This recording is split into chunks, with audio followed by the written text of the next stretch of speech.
नमस्कार. कसेत सगळे? मस्त मजेत ना? तर मी पण मस्त मजेत आहे. तर आज गुरुवार, लोणीचा आमच्या इथला बाजार. तर कारभारी गेलेत आज कांदा विकायला. सासूबाई नाहीत त्यामुळं आज कारभारी गेलेत.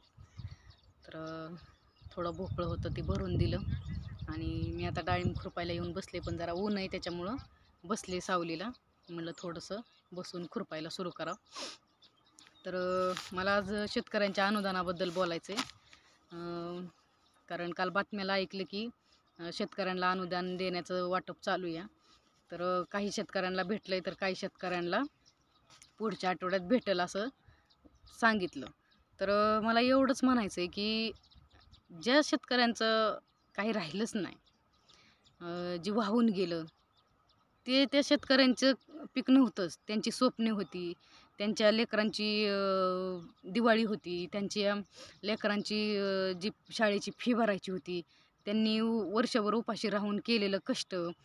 असं तुम्ही काय म्हणता की तात्पुरत्या स्वरूपात 4-5 हजारांची मदत करू? अहो जमलं तर करा, नाहीतर असं करू नका. तुम्हाला पाया पडून सांगते की शेतकरी हा राजा आहे. त्याची वाटेल तशी चेष्टा करू नका. मला शेतकऱ्याला एवढंच म्हणायचं आहे, हे सॉरी, सरकारला एवढंच म्हणायचं आहे की तुम्ही एवढीशी मदत करून काय होणार आहे त्यांचं? शेतकऱ्यांचं काहीच होणार नाही. आज त्यांचं जे त्या पाण्याबरोबर जीव, त्यांचा संसार सगळा वाहून गेला. त्यांच्या रानात माती राहिली नाही, त्यांची माती वाहून गेली. तुमच्या 5 आणि 10 हजारांनी त्यांच्या रानात माती येणार आहे का? नाही येणार. त्यांचा संसार परत न उभा करायचा म्हणलं तर आज काही म्हणून लागत नाही घरात, सगळं लागतं. आज त्यांना जर घरापासून जर सगळं उभं करायचं म्हणलं, सगळं जर घरातलं म्हणजे खाण्यापिण्याच्या जरी वस्तू घ्यायच्या म्हणलं, तरी ते तेवढ्या पैशाने काहीच होणार नाही त्यांना. आणि शिवाय त्यांच्या पोरांच्या भविष्याचं काय?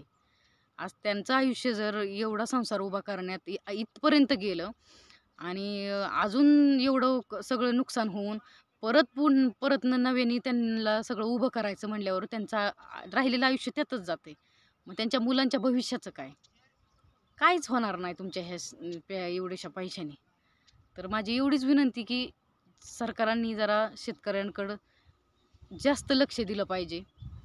कारण आज शेतकऱ्यांनी जर पिकावलं तरच सगळी खाणार आहेत, नाहीतर काहीच नाही.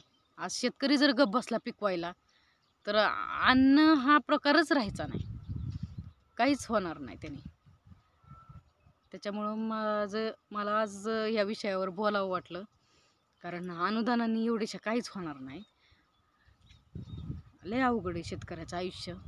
जुगारासारखा खेळ आहे. केलं कुठलं पीक अपेक्षाने, तर ते आज बाजार आहे तर उद्या बाजार नाही. आज आमची मका दिवाळीत गेल्या आठवड्यात ही करून ठेवली, माळाला नेऊन टाकली या. तर दिवाळीच्या अगोदर बरा बाजार होता. तर त्यावेळेस मका काय मोडायला आली नव्हती. पावसाने रान ओलं होतं आणि मोडायला आली तर बाजार उतारलं. तर आता बाजार उतरल्यामुळं ती मका तशीच माळाला पडली. आता हे बाजार कधी वाढणार, कधी काय होणार, मका कधी करणार? आणि पाऊस तर सारखा येतोय आणि त्या पावसाने जर ती मका कणसातच उगवली तर काय उपयोग होणार आहे आमचा एवढा कष्ट केलेला? काहीच उपयोग होणार नाही. त्यामुळं इतकं वाईट परिस्थिती शेतकऱ्यांची. माझं एवढंच म्हणणं आहे की सरकारने जरा जास्त लक्ष दिलंच पाहिजे शेतकऱ्याकडं.